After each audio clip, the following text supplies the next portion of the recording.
You are not prepared for the next expansion in World of Warcraft. It doesn't matter what the next expansion is. In this case, it's Dragonflight, but these 8 tips are going to be foolproof methods for you to get ready for the next expansion, no matter what. Because I'm all about being efficient here on this channel and helping you guys play this game and have the most fun in the most efficient way possible. So let's get right into it. The number one thing to do to prepare for the next expansion is level up. You got to level up your characters, right? And including alts, whatever characters you're going to play. So myself here, I like tanking.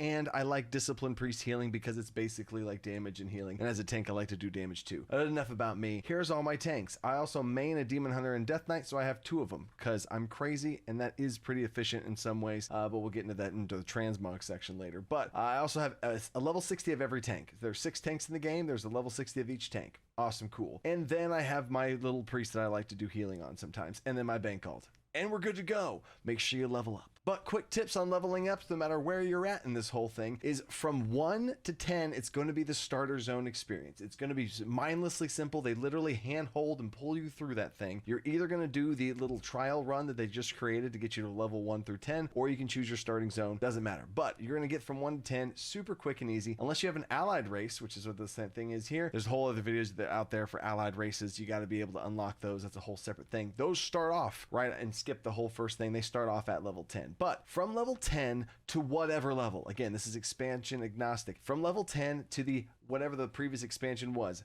that range is going to be the old content stuff through Chromie time. And if you don't know what Chromie time is, you buckle up, you got to know Chromie time. I'm about to show Alliance too. I'm going to do Alliance and Horde, but this is Chromie time. You go and talk to this NPC right here. There's a bunch of people standing around because people are leveling up right now. It's crazy. Oh, wrong person. Let's zoom in here and find her. There she is. She's sitting on top of this little time hourglass thing. Talk to Chromie. You're going to be able to jump around a bunch of different timelines and be able to select what timeline you want to do. In fact, let me show you. Here we go on my little shaman alt that I have here. Pay no attention to the UI. It's atrocious right now, which I'll get to that in a second here too. But this is Chromie. Select a different timeline or go to the present timeline. I want to select a different timeline, and you have all of the past expansions except for the current one at your disposal to be able to pick from. You're gonna, and whenever you choose any of these, 2 things are gonna happen. 1, you're gonna be given a breadcrumb quest. So let's go ahead and choose. I'm gonna do Legion because Legion was awesome, right? Now I'm shunted to Legion, and look up here. I get a breadcrumb quest to go for Legion, and I can follow that breadcrumb quest to go to the war board and follow through the campaign storyline and all those lovely things. If you want to do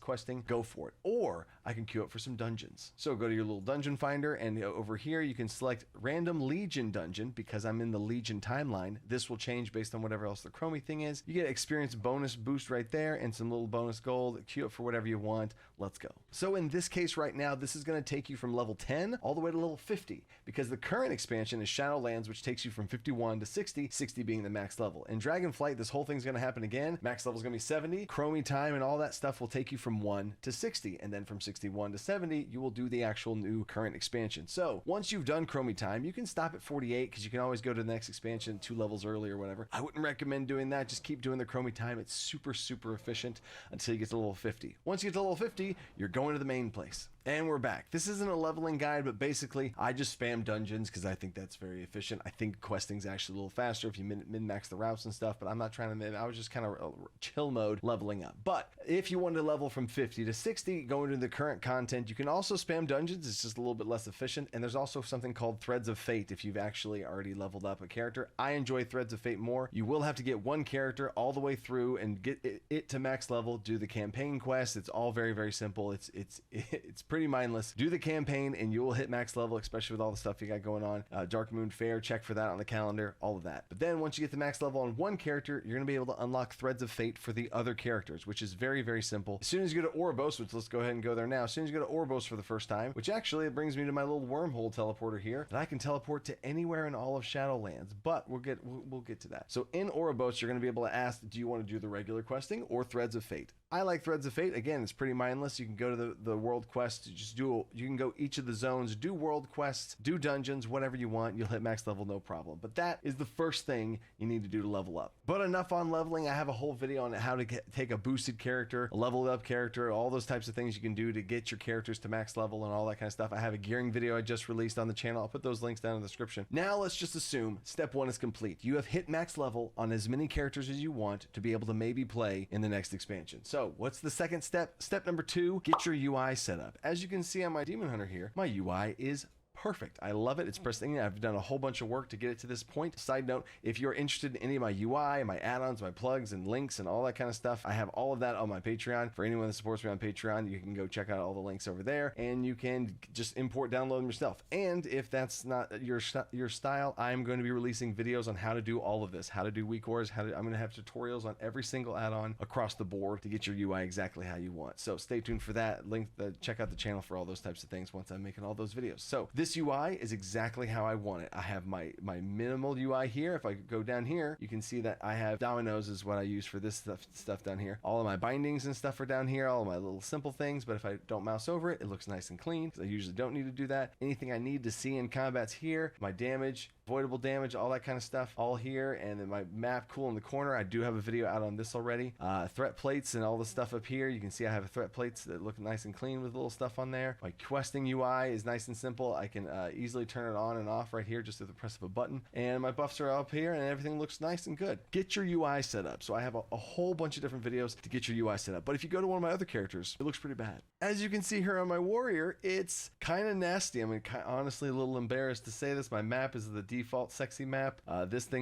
Everything's default. My domino action bars are all over the place. They're not hidden. My tooltip bars popping up all in the corner. It's a hot mess right now. And my bindings and abilities aren't even bound at all right now. Q is battle shot right now, which would be a terrible binding for that, because I could not even functionally play this character right now. It has no bindings. He's got nothing everywhere. It's a big hot mess. So I am not prepared for the next expansion, because I want to get my warrior up to speed, because I have two different settings. You saw my demon hunter. He's going to be one of my mains. I'm going to have a full weak ores for him, but my warrior I'm not going to have a full weak ores thing for, or if I do, it's going to be extremely simple. So I'm just going to clean up the dominoes bars. I have a different setup for dominoes for this, and I'm going to clean that up and make it look a little bit better. This is shadowed unit frames of what I use there, and I'm going to have a very simple one for like alts that I don't care about too much, and a more professional, ready to go one for the ones that I actually do. Back to the demon hunter. Step number 3 is keybinds. If you can't, I'm obsessed with keybinds, and I love them so much. All of my characters have similar keybinds across the board. I have very intuitive keybinds, like scroll up, for example, is my demon spikes for my demon hunter. Scroll up is a quick active tanking mitigation thing for all my tanks. My damage rotation is the letters right around my hand whenever I move around. I have interface things on 1 through 5. I have a whole bunch of stuff, and I'm going to have full keybinding videos linked down in the description as well once I make those. I have a whole bunch of different videos that I want to make, and keybinds are a big huge thing for that, and keybinds are absolutely massive. So I put a lot of time into my keybinds and everything. So this guy's 100% good to go for keybinds, but I got some work to do on my other characters. Here's a little spreadsheet if you didn't think I was obsessed with keybinds and setting up interfaces and stuff. This is my priest, my demon hunter, my death knight, what each of my key bindings are, and all this other kind of stuff. This is just a small little sneak peek of what I got going on there, but I'll have full videos on key binds and getting all that set up. So you got your character to max level, your UI looks good, your key bindings look good. Now you gotta look good. The fourth thing here is actually setting up a transmog to make yourself look freaking cool. Now, I'm saying this for an efficiency standpoint, because whenever the next expansion comes out, you don't want to be farming old raids that you could be farming right now and get that off the table. I have a list of every single item that I possibly want for transmog in the game, that list is pretty small now because I consistently farm it once a week. I take an hour or two, farm it up, and then it's done, because it's a weekly thing. And if you wait until it just takes too long, right? Have a list of the type of gear you want, and go hunting for it and get your transmog going. How I usually do this is in the normal interface of the game. You have your expedition yak. You pick one of those up if you don't have one of those. It's very simple to go get. It's just for gold. But you can go through here. You can check out all the sets that you have access to. You can go see what you got. And another great interface that the game actually has is if you go to your appearances, they have all the items you can equip, all that stuff, sure. But they have a sets tab with all the information. You can go search and filter through all the different stuff. They have a favorite list that you can hide. Terrible looking set. As you can see, I was shopping through here and I saw, I really like the shoulders on this. I want to get the shoulders from this set, the belt from this, the boot from, and then just mix and match all the stuff you want. And you can sort it out and find what kind of stuff you want to go pick up. Oh, that looks cool. See, there's plenty of stuff to go shopping around for. But if you also want to go a little step farther and look for things specifically, Mogget is my favorite add-on for this. You have a little module here. You can search for all types of like leather shoulders. Here's all the leather shoulders in the game. You can have on you can sort through them. You can scroll up and down and look and see what kind of shoulders you got. And if you want to look compared to what you have, you can open a preview window of what you got going on. Preview, you can equip your current gear, and now I can see what each of these shoulders would look like on my current gear set. Like, oh, that would look cool, that would look cool. And no, I have the best shoulders possible. You can set up all of these things to find that best transmog to get all that going. But some quick tips on transmogs. Whenever you're running transmogs, anything that's 11 levels lower, so in the last expansion does not count. So it's 2 expansions ago, is legacy loot rules. So right now we're in the Shadowlands expansion. Last expansion was BFA. In BFA, they are normal raids. They're maybe soloable. You probably want to have a group for it, all that kind of stuff. They drop like normal. It's going to be harder to kill, but they have normal loot enabled where you go and kill the boss and you have a chance of getting a piece of gear. That's it. It's pretty simple. Once you get further than that, so 2 expansions ago brings us back to Legion. Let's look at this. Go to your adventure guide, go to raids. You can sort right here, and these are all the expansions. So from Legion back is legacy loot rules. You're going to be able to solo all this stuff pretty simply unless there's some sort of weird mechanics to it. But each boss is going to drop 5 pieces of gear. So in general, it's usually better to solo it because if you go with somebody else, it's still going to drop 5 pieces of gear, just split amongst the 2 or 3 or whatever many of you. So the best thing to do really is by yourself unless you're going with somebody that you're not competing for gear with. So the more people you have in the raid does not increase the amount of loot that drops. It's the raid that you go into. So that if you ever have an option of doing a 10-man versus a 20 or 25-man, choose the higher option. It drops more gear, especially when you're in legacy loot rules, right? And as far as how many people to take, that won't really matter either because it doesn't start scaling until you get over 10 people because the scaling is from 10 to 20 and it starts to scale up like that. But even then, if you're in legacy, just solo it or duo it as best you can. But you can go shopping in these things, go to Legion, look around. I went a lot into Emerald Nightmare. I mean, you can go see, you can check the loot and you can sort loot and you can go here and sort it to Mythic and see what you got going. You can even sort by the slots that you have and you can start scrolling through here and see what kind of, I got all the blue check marks. I've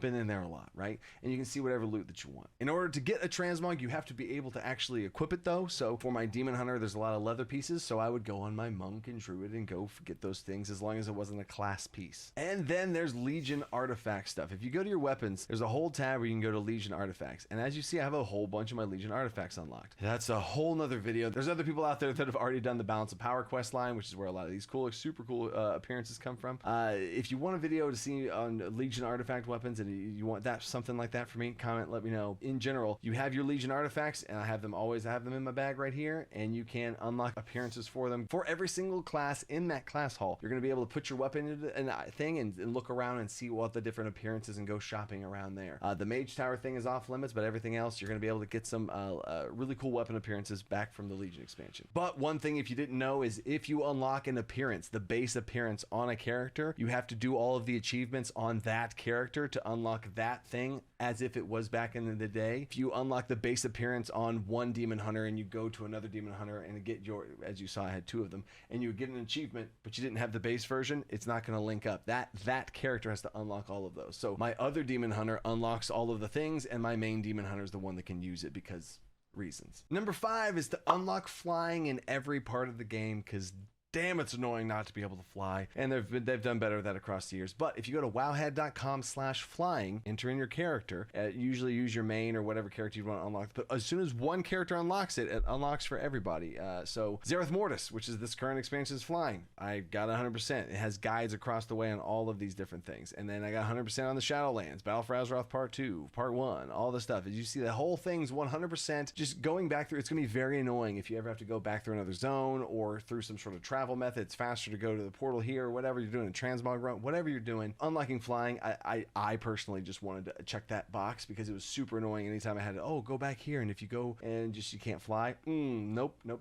And speaking of flying around and getting from place to place and traveling around, you also want to be able to hearth around to all those different places. So getting your Garrison Hearthstone and your Dalaran Hearthstone is going to be a very important thing to do. I have a whole video on a Dalaran Hearthstone, how to find that. Super simple if you don't already have that. And your Garrison Hearthstone, if you lost it or have it or don't have it already, just fly to your garrison, whether that your horde or alliance. You talk to the NPC Provisioner Rashma for Horde, or Deidre for the Alliance. And speaking of getting ready, I have a Dalaran Hearthstone, but I do not have my Garrison Hearthstone because this Demon Hunter is not one that I leveled up on. This was my second Demon Hunter, so who's now turned to my main Demon Hunter. Whatever, let's go get it. So I'm gonna need to go to Draenor to be able to get this thing. Horde was gonna need to be able to go here. So the fastest way to do this for anyone is to go to Ashran. So for myself, we're going to, the fastest way I'd say, we go to Hearthstone of Dalaran, which is gonna be faster than me running all the way over here because Dalaran is very simple. So fly from Dalaran to your main city, and then which is going to be Orgrimmar or Stormwind. In this case, we're going to Horde, so we're going to go over here and go to the portal room, and there's a